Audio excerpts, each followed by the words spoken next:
for the over 200 Fragaria accessions that we have fingerprinted. So that sums up part 1. And let me move on to part 2, which is application of genomics to candidate gene identification and marker development. So this is the strategy where we look at candidate genes for certain traits and hope to move from candidate gene to a robust molecular marker that can be used in breeding. What I'm going to talk about today here in the second section has also been published, as in the first section, just recently actually in BMC Genomics. Again, Alan is the primary researcher and first author on this work. And in this work, we looked at a gene involved in flavor, particularly for a volatile compound. Recently, we have been focusing some of our efforts on volatile compounds and their influence on flavor. We've identified some compounds that we think impact flavor in strawberry quite a bit. And we're interested in these because volatile compounds and other chemicals involved in flavor are really ideal candidates for marker-assisted selection because volatile phenotyping by GCMS is very expensive, very slow, and cumbersome. And so if we can take a complex, low heritability trait like flavor in strawberry and break it into some components that we know are important and look at those via markers, we feel like that can be a good tool to help us make some progress. So the approach that we used is something that we called dubbed transcriptome sorting.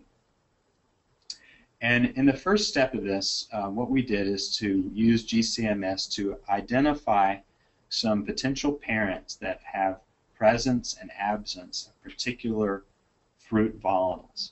So in this case, the parent listed on the left would be able to produce volatile A, but could not produce, the other parent could not produce volatile A. And so we did some volatile phenotyping to be able to identify some of these cases in which a volatile was completely absent in some of the parental germplasm, a volatile that we want to have in our cultivars.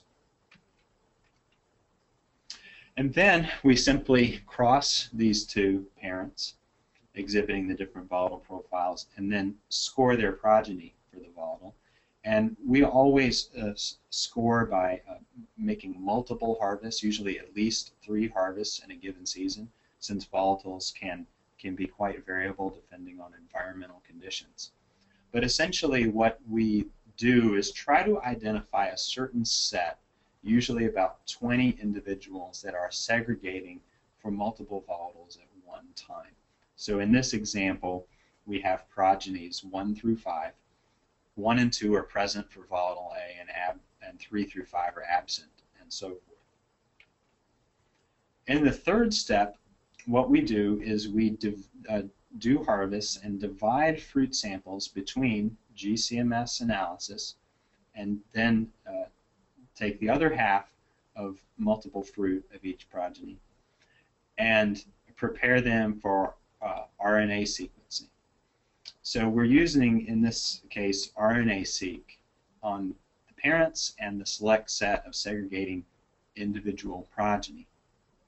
And the transcriptome sorting, as we call it, is really kind of a selective genotyping or selective sequencing, or you could even call it like a bulk segregant sequencing approach, where we're simply looking for batches of RNA sequence bar-coded according to the genotype, and we're able to sort and match and look for potential candidates that could be involved. So basically, we're computationally merging the transcriptome data into producers and non-producers. We can this process can be very flexible. We can compare parents to each other. We can compare parents to each progeny in turn, or do it by bulks. It's a very flexible process. Now you can imagine that in this process with small numbers of genotypes, say 20 segregating progeny, that you're going to have a number of false positives. You're going to have a number of expressed genes that are showing up that may not actually be involved in the process. So once we've narrowed down to a set of potential candidates using this process, what do we do to validate some of these candidate genes that come out of the analysis? Well, there's actually several things that we can do in the case of volatiles, and that's why volatile analysis in fruit has probably been successful for us. One of the things that we can do is that for volatiles that we know accumulate with ripening, and most do, at least if they're positively correlated with flavor, is that we can do QRT-PCR in a fruit ripening series to see whether the volatile and the candidates that we're interested in are accumulating with ripening.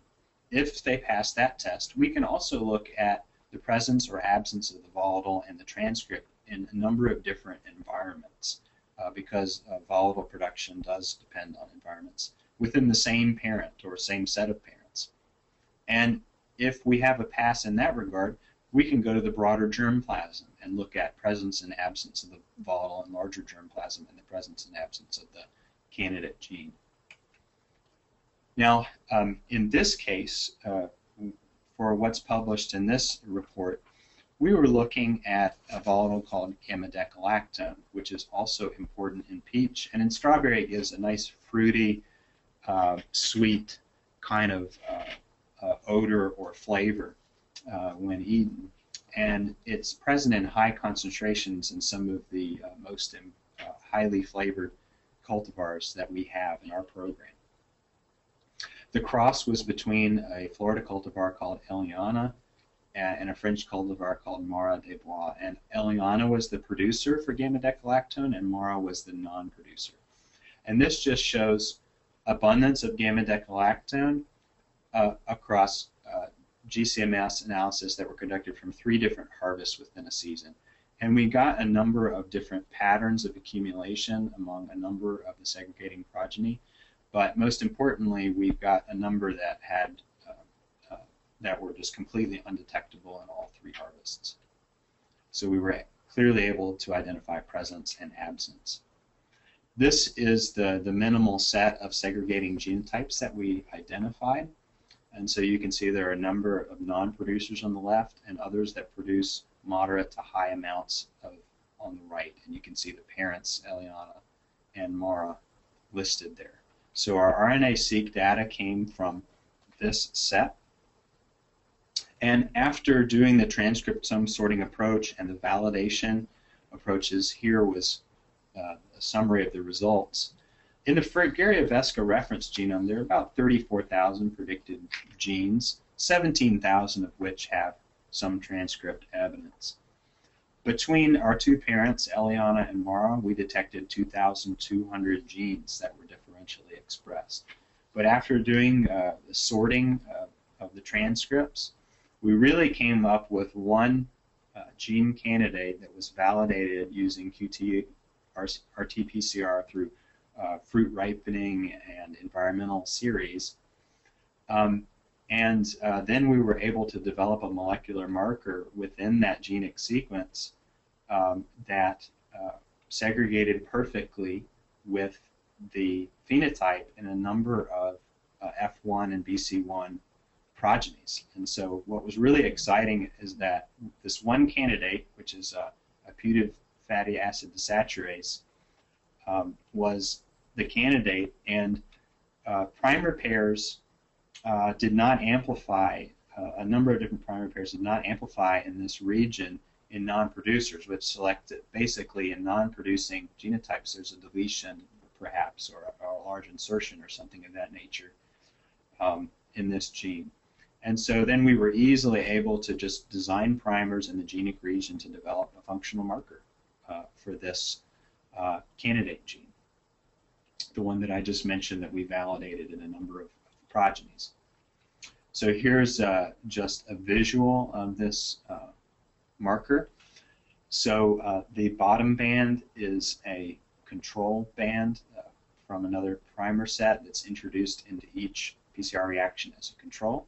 The upper band is the diagnostic band that indicates presence or absence of the ability to produce the volatile gamma-decalactone. And we see that in where we get only control band, these individuals are non-producers, and where we have the top band, we have producers. And we have assayed this marker in populations as well as even in wild species and a large panel of cultivated materials that we have phenotyped, and in every case that we have found, this marker segregates perfectly with the phenotype. So to summarize our results, we basically have developed a rapid identification of a candidate gene for gamma-decalactone production using transcriptome sorting. We validated it using a fruit ripening environmental series, and we ended up with a robust gene-based marker that really works well across broad germplasm, which is pretty exciting. One of the nice advantages of the transcriptome sorting approach is that if your minimal set of individuals that you have both RNA-seq and phenotype data on is segregating for multiple volatiles, you can simply resort the RNA-seq dataset using the barcoding to do the same thing with the same data set. So if chosen appropriately, this can be a very efficient approach. And in fact, our set was actually intentionally designed to also be segregating some other volatiles, and so we are continuing this work with other volatiles right as we speak. Of course, one limitation that you can probably gather of this approach is that it's really going to work best with presence-absence phenotypes. In other words, small quantitative differences between volatile production. This approach is probably not going to work very well for that. It's going to work best for single dominant genes that confer presence or absence of a particular volatile, or if broadened to a particular trait, disease resistance trait, or what have you.